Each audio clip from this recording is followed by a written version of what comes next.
तर विद्यार्थी मित्रांनो, आपली जी तलाठी भरतीच्या 1539 जागा या महाराष्ट्र संयुक्त पूर्व परीक्षा गट क मध्ये समाविष्ट झालेल्या आहेत. आता ती परीक्षा एमपीएससी घेणार आहे. त्यामुळे आपल्याला पूर्व परीक्षेचा जो अभ्यासक्रम आहे तो एमपीएससी प्रमाणे पाहावा लागेल. आता यामध्ये आपण पाहूयात की आपली ही संयुक्त पूर्व परीक्षा जी असते ती एकूण आपली 100 गुणांची असते. आता या पूर्व परीक्षेमध्ये पूर्ण डिटेलमध्ये पाहायचं जर झालं तर यामध्ये तुम्ही पाहू शकता की एकूण प्रश्न संख्या हे 100 असते, म्हणजे 100 प्रश्न असतात आणि त्यासाठी 100 गुण असतात. याचा दर्जा हा पदवी असणार आहे. माध्यम मराठी व इंग्रजी. परीक्षेचा कालावधी 1 तास, म्हणजे 60 मिनिटांमध्ये तुम्हाला 100 प्रश्न सोडवायचे आहेत. आणि ही एमसीक्यू बेसवरती एमसीक्यू टाईप परीक्षा असते. यामध्ये निगेटिव्ह मार्किंग असते 1/4. ओके.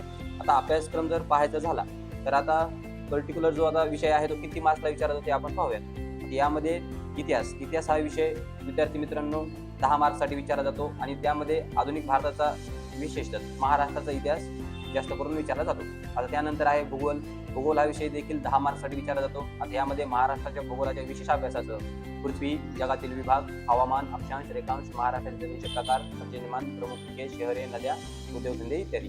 आता त्यानंतर अर्थव्यवस्था हा जो इकॉनॉमिक्स हा जो विषय आहे तो 15 मार्क्ससाठी विचारला जातो. आता त्यामध्ये भारतीय अर्थव्यवस्था, त्यामध्ये पर्टिक्युलर महत्त्वाचे चॅप्टर जे आहे ते राष्ट्रीय उत्पन्न, शेती, उद्योग, परकीय व्यापार, बँकिंग, लोकसंख्या, दारिद्र्य व बेरोजगारी, मुद्रा आणि राजकोषीय नीती इत्यादी.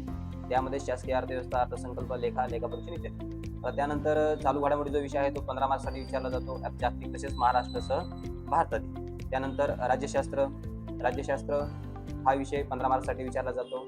आता हे पूर्ण यासाठी कोणते बुक वापरायचे सर्व गोष्टी मी तुम्हाला नेक्स्ट लेक्चरमध्ये व्हिडिओमध्ये सांगेन. त्यानंतर विद्यार्थी मित्रांनो सगळ्यात महत्त्वाचा विषय म्हणजे अंकगणित आणि बुद्धिमापन चाचणी. हा विषय जो आहे तो 20 मार्क्ससाठी विचारला जातो. त्यामध्ये तुम्ही पाहू शकता की बेसिक आणि बुद्धिमापन चाचणीमध्ये मुलगा किती लवकर अचूकपणे विचार करू शकतो हे आजसाठी प्रश्न. तर विद्यार्थी मित्रांनो हा झाला आपला पूर्ण सिलेबस. आता या सिलेबसवर बेस तुम्हाला अभ्यास करायचा आहे. कसली अडचण आली तर तुम्ही कमेंट बॉक्समध्ये विचारू शकता आणि अशाच प्रत्येक अपडेटसाठी फॉलो आणि शेअर करा.